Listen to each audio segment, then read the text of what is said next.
유마일 소설경 불가사의 해탈.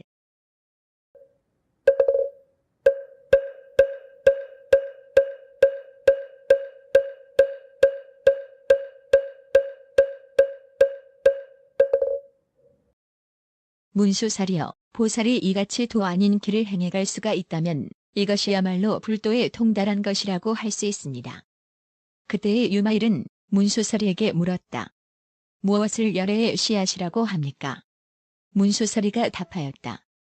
이 몸이 열애의 씨앗이며 무명과 생존의 욕망이 씨앗이며 탐욕과 성냄과 어리석음이 씨앗이며 사전도와 5개가 씨앗이 되며 여섯십이 씨앗이 되며 질식처가 씨앗이 되며 팔사법이 씨앗이 되며 군회처가 씨앗이 되며 십불이 선도가 모두 씨앗이며 요점을 취해서 말한다면 62견이나 모든 번뇌가 모두 부처의 씨앗이 됩니다.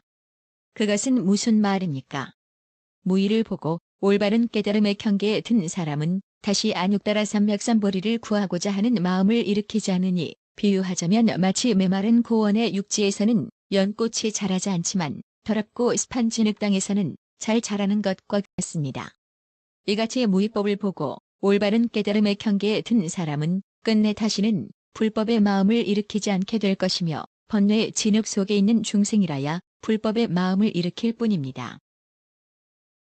또 허공에 씨를 뿌리면 싹이 틀 수가 없지만 걸음으로 비옥한 땅선은 무성하게 자라는 것입니다. 이와 같이 무의의 올바른 경계에 든 사람은 불법을 일으키는 일이 없습니다. 악연을 수미산과 같이 일으켜도 더욱 안육따라 삼맥삼보리심을 일으켜 불법을 일으킬 수가 있습니다. 그러므로 마땅히 알아야만 합니다. 모든 번뇌가 열애의 씨앗이라는 것입니다. 비유하자면 마치 대의 깊은 밑바닥에 들어가지 않으면 값을 매길 수 없을 만큼 값진 보물을 얻을 수 없는 것과 같이 번뇌의 대에 들어가지 않으면 일체지의 보물을 얻을 수는 없는 것입니다. 그때 가섭이 탄식하며 말하였다. 참으로 훌륭합니다. 문수살이여. 이 말씀 명쾌하게 설하시니 참으로 말씀하신 그대로입니다. 온갖 번뇌가 열애의 씨앗입니다. 저희들은 이제 다시는 안육따라 삼맥삼보리심을 일으키는 것을 감당할 수 없습니다. 설사 오무간죄를 지을 정도라야 더욱 발심하여 불법을 일으킬 수 있다 하더라도 지금 저희들은 영원히 그 마음을 일으킬 수가 없습니다. 비유하자면 마치 성이 불고자는 오욕을 만족시킬 수 없는 것과 같이 성문으로 모든 번뇌를 끊어버린 자는 불법에 있어서는 또다시 아무런 이익이 되지 않으며 앞으로도 그러한 서원을 세우지 않을 것입니다. 그러므로 문수살이여, 범부는 불법으로 다시 되돌아오지만 성문은 그렇지 않습니다. 왜냐하면 범부는 불법을 들으면 최고의 깨달음을 구하는 마음을 내어서 불, 법, 승 삼보를 단절하지 않지만 성문은 설사 목숨을 마치도록 불법, 심력, 사무소회 등을 들어도 최고의 깨달음을 구하는 마음을 영원히 일으키지 못합니다. 그때 이 법회에 참석한 보현색신이라고 불리는 보살이 유마힐에게 물었다.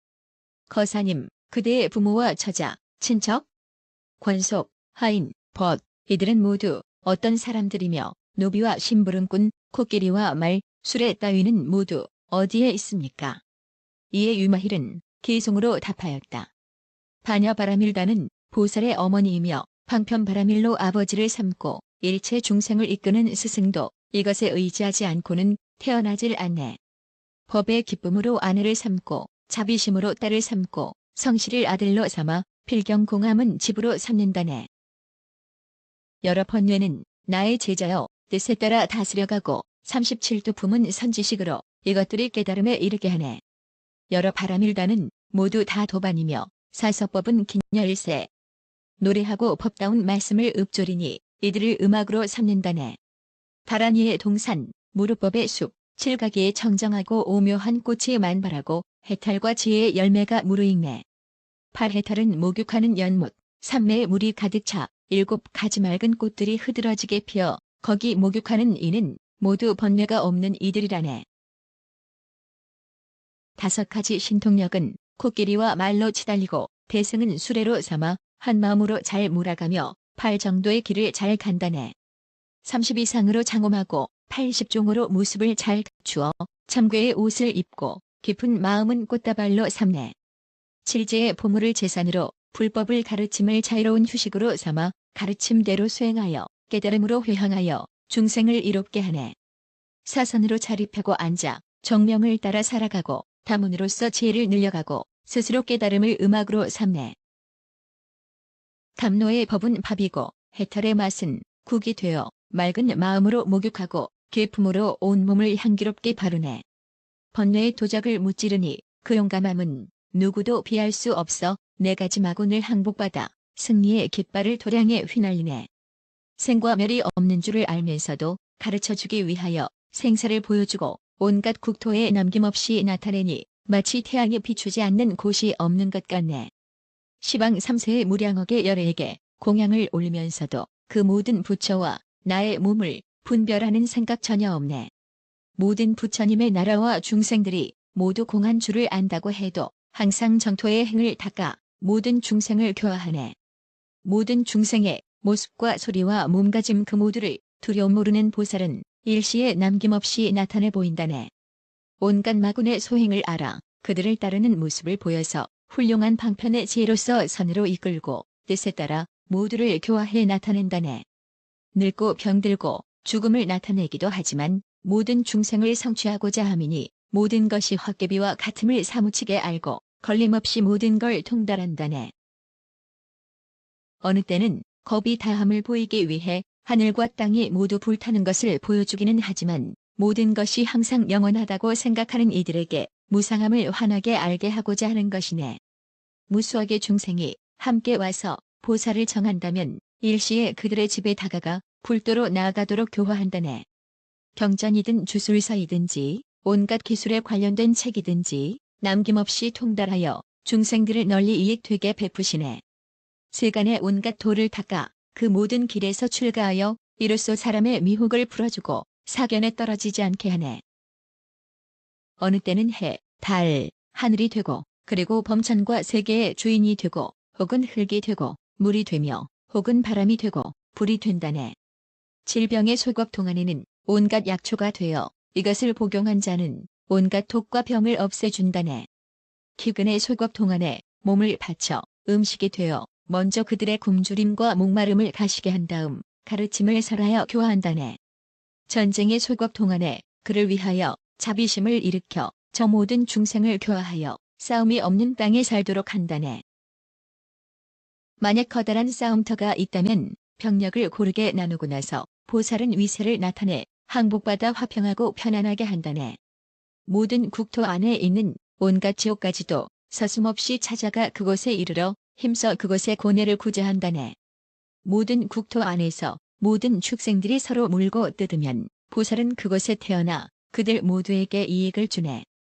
오욕의 몸을 받는 것처럼 보여주어도 마음은 선정을 닦아 안온한 모습 보이고 마군이 찾아와 마음을 어지럽히려 해도 아무런 힘을 미치지 못하네. 불꽃 속에 연꽃을 피운다는 것은 매우 드물고 힘든 일일세.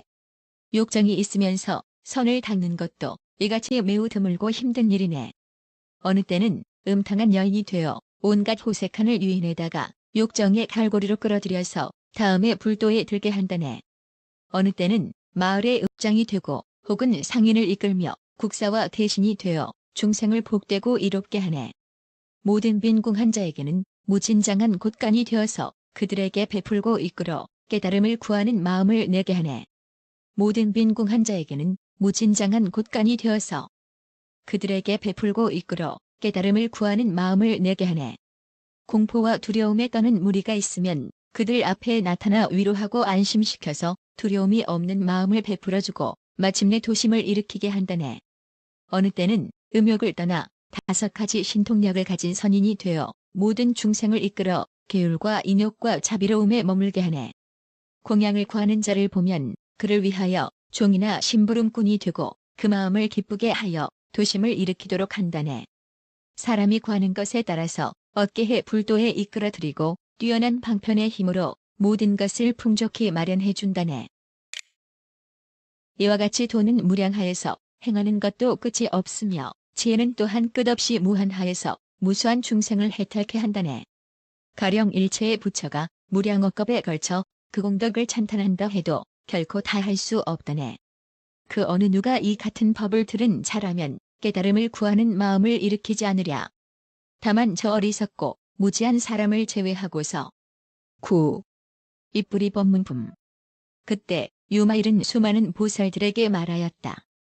여러분, 보살은 어떻게 하여 상대적 차별을 뛰어넘는 법문에 깨달아 들어가는지 저마다 생각하는 대로 말씀해 보십시오.